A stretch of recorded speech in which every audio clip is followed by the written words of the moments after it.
Hey guys, welcome back to WP Manager. I hope you are finding this series of our videos about our Google Maps add-on very useful. Today's topic will be Google Maps search form settings in the backend side.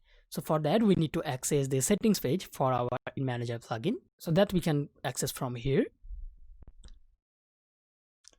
So if we switch to Google Maps search form settings, we will see various checkbox and inputs over here filled with some default value. I will explain to you what each settings does and what effect it brings into the website. So first we have Google address autocomplete. By default, it's checked on. So display suggested result by Google when typing an address in the location field of the Google Maps search form. So what that means, let me go to the front end side so I can demonstrate.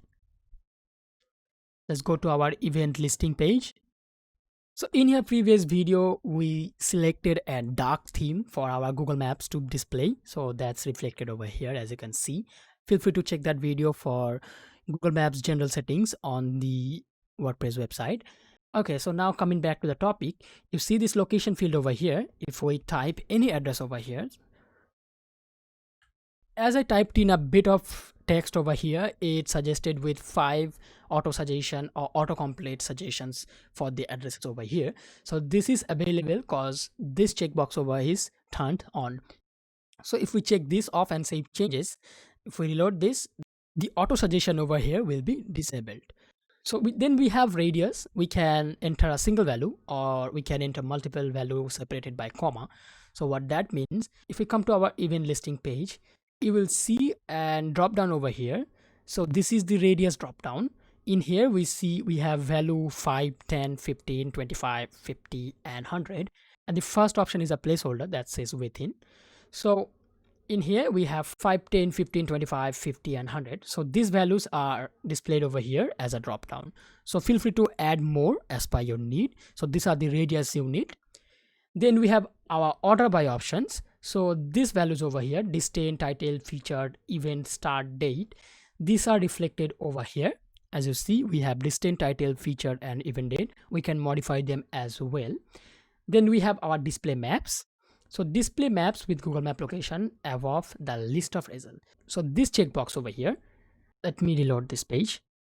So that setting will display this map over here on the top of the event listing page, right? So if we check this off and save changes, then reload this page, this maps will be hidden. Then we have our map width, as you already have guessed, width for this map in percentage. Then we have our maps height. So it's by default set to 250 pixel. You can even like increase or decrease the map height by setting a value here. Then we have our default map type. So by default, it's a roadmap. You can choose from Google's 4 different map styles or map type. Those are roadmap, satellite, hybrid, and terrain. So by default, it's roadmap. You can choose whatever map type suits for you best. And at the bottom, we have enable map scroll wheel control. When we check this in, it will allow us to control this map using control and scroll wheel at our mouse, right? If we check this off and save changes, so then we will be no longer able to zoom in or zoom out using our mouse control key. Instead, we have to use the on-screen buttons over here. Next, we have check Google API.